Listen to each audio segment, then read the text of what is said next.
यहाँहरु सबैमा हार्दिक नमस्कार। आज एउटा बेग्लै प्रसङ्गमा चर्चा प्रस्तुत गर्न गइरहेको छु। नेपाली राजनीतिको आमूल परिवर्तन कहिलेबाट भयो त? नेपाली राजनीतिको पाटोलाई 2007 साल, 2017 साल, 2046 साल र 62-63 को आन्दोलन यी तीन चारवटा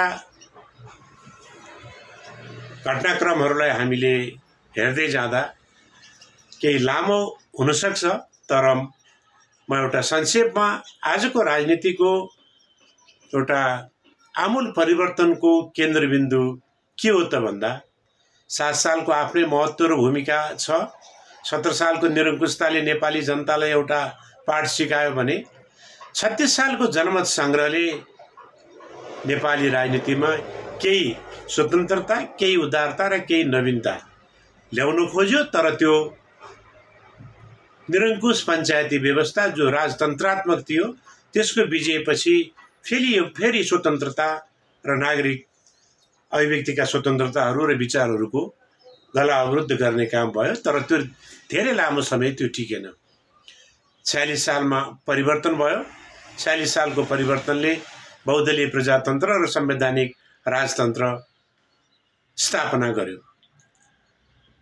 राजाले बहुदललाई स्वीकार्न तयार भए र राजनीतिक दलहरूले संवैधानिक राजतन्त्र स्वीकार्न तयार भएपछि त्यो सम्झौताको रूपमा टु पिलरमा नेपाल गयो। त टु पिलरमा नेपाल गइरहँदा अनायास 52 सालमा जनयुद्ध प्रारम्भ भयो। त्यो जनयुद्धको उद्घोष गणतन्त्र नेपालको स्थापना गर्नु थियो। रोल्पामा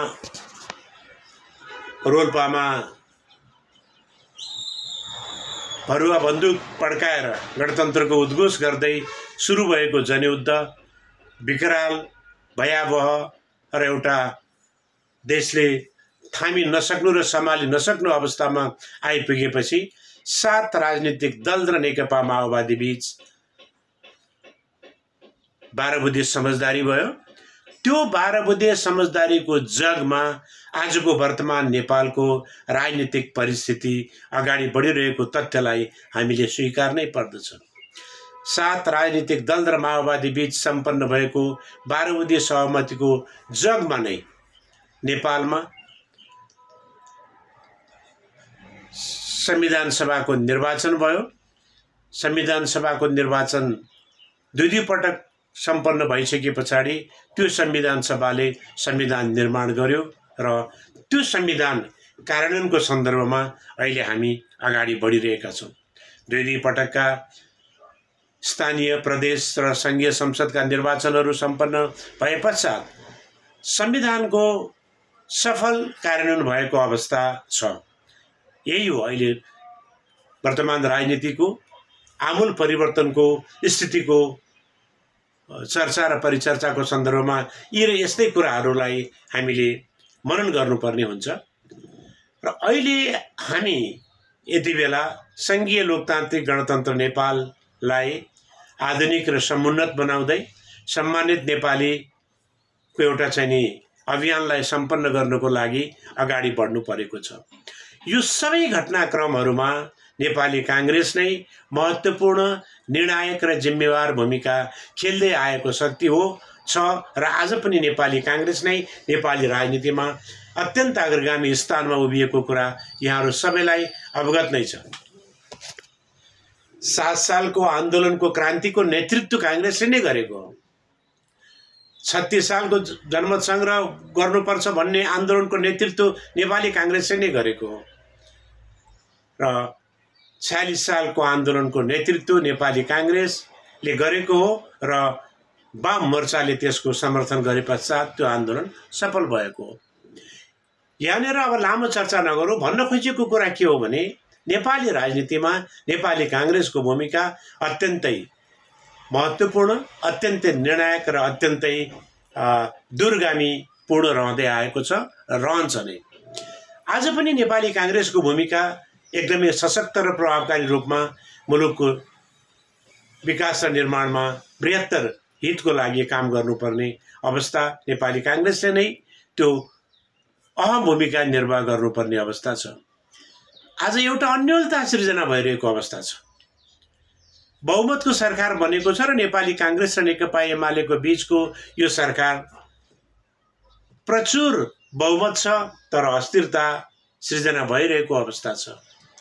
राष्ट्र बैंक छ, गभर्नर नभइरहेको अवस्था छ। यति बलियो सरकारले संविधान संशोधनको उद्घोष गरेर यो सरकार निर्माण भयो। आज संविधान संशोधनको स पनि उच्चारण भएको छैन र एउटा कार्यदल पनि बनिरहेको अवस्था छैन। आखिर हामी कहाँ जाँदैछौँ त? यो सन्दर्भलाई नेपाली कांग्रेसले धेरै गम्भीरताका साथ विचार गरेर अगाडि बढ्नुपर्ने देखिन्छ।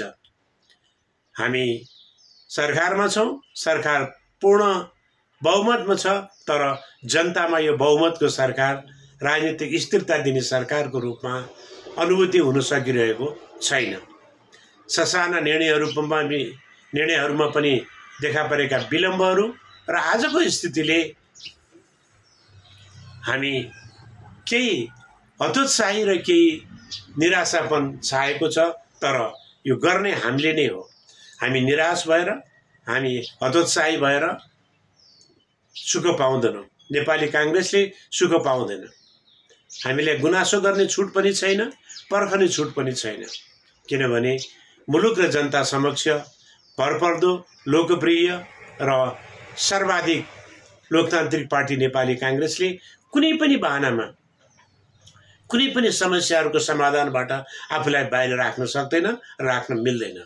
तसर्थ यो सन्दर्भमा फेरि पनि नेपाली कांग्रेसले एकचोटि देश र जनताको लागि, संविधानको रक्षाको लागि, संघीय लोकतान्त्रिक गणतन्त्रको रक्षाको लागि एउटा सशक्त र निर्णायक कदम चालेर अगाडि बढ्नुपर्ने देखिन्छ। त्यो कदम के त भन्दा सबभन्दा पहिलो त परिवर्तनकारी राजनीतिक दलहरूको बीचमा एउटा सार्थक सहकार्यपूर्ण एकता कायम गर्नु जरुरी छ। त्यो भन्नाले नेपाली कांग्रेस, नेकपा एमाले, नेकपा माओवादी र मधेसवादी दलहरूको बीचको सार्थक एकता, सहमति र सहकार्य अहिलेको अपरिहार्यताको रूपमा देखा परिरहेको छ। छिटपुट एउटा कोणबाट राजावादीहरूको आवाज पनि नआएको होइन, तर उनीहरूमा त्यो खालको दम, क्षमता र राजनीतिक हैसियत पर्याप्त रूपमा भइसकेको अवस्था छैन। नेपाली जनताले 4-5% जनताले त्यो एजेन्डाको समर्थन गरेका छन्, तर त्यो नेपाली राजनीतिको लागि, राजनीतिक प्रणालीले स्थापना गर्नको लागि त्यो पर्याप्त नम्बर होइन। तर हामी बीच एउटा गम्भीर 3टा समस्याहरू छन्। आज 3टा समस्याको बारेमा हामी सबै छातीमा हात राखेर गम्भीरताका साथ सोच्नुपर्ने हुन्छ। पहिलो, भ्रष्टाचार नियन्त्रण। भ्रष्टाचारको नियन्त्रणको सवालमा हामीले जतिसुकै मेहनत र प्रयास गरे पनि मुलुकमा जनचाहना अनुरूप भ्रष्टाचार नियन्त्रण भएर अगाडि बढ्न सकिरहेको अवस्था छैन। अर्को, सुशासन। जनताले चाहेको सुशासन हामीले पर्याप्त रूपमा दिन सकिरहेका छैनौँ। त्यो कुरा हामीले स्वीकार्नै पर्दछ। र पब्लिक डेलिभरी, जनतामा सेवा र सुविधाहरू जुन द्रुत गतिमा उपलब्ध हुनुपर्ने र गराउनुपर्ने हो, त्यो हुन सकिरहेको छैन। यो सबै गर्ने र गराउने अहम र प्रमुख दायित्व र जिम्मेवारी सरकारको हो, त्यसमा पनि नेपाली कांग्रेसको हो भनेर जनताले भर र विश्वास जुन पार्टीले गरेका छन् त्यही पार्टीप्रति बढी गुनासो र बढी जिज्ञासा हुनु स्वाभाविक हो। यसलाई यही रूपमा मात्र हेर्न सकिन्छ।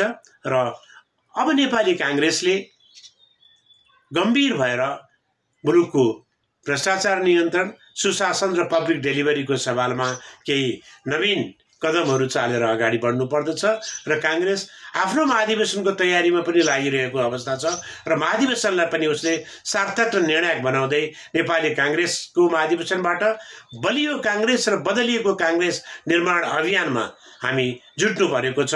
यो सम्बन्धी सविस्तार चर्चा गर्नुभन्दा पनि कांग्रेसले देशको निर्णायक र भरपर्दो शक्ति भएको हुनाले नेपाली कांग्रेसले आजको दिनमा अझ बढी आफूलाई इमानदार, अझ बढी आफूलाई सशक्त र अझ बढी आफूलाई प्रभावकारी रूपमा देश र जनताको लागि क्रियाशील गराएर अगाडि बढ्नु पर्दछ भन्ने मेरो आफ्नो धारणा र दृष्टिकोणलाई यहाँहरू समक्ष पस्कँदै अहिले यति यहाँहरूबाट बिदा दिन चाहन्छु। यहाँहरू सबैमा धन्यवाद, नमस्कार, जय नेपाल। किरण गिरी, निवर्तमान केन्द्रीय सदस्य एवं महासमिति सदस्य, नेपाली कांग्रेस, काठमाडौँ, नेपाल। पुनः यहाँहरू सबैमा हार्दिक जय नेपाल।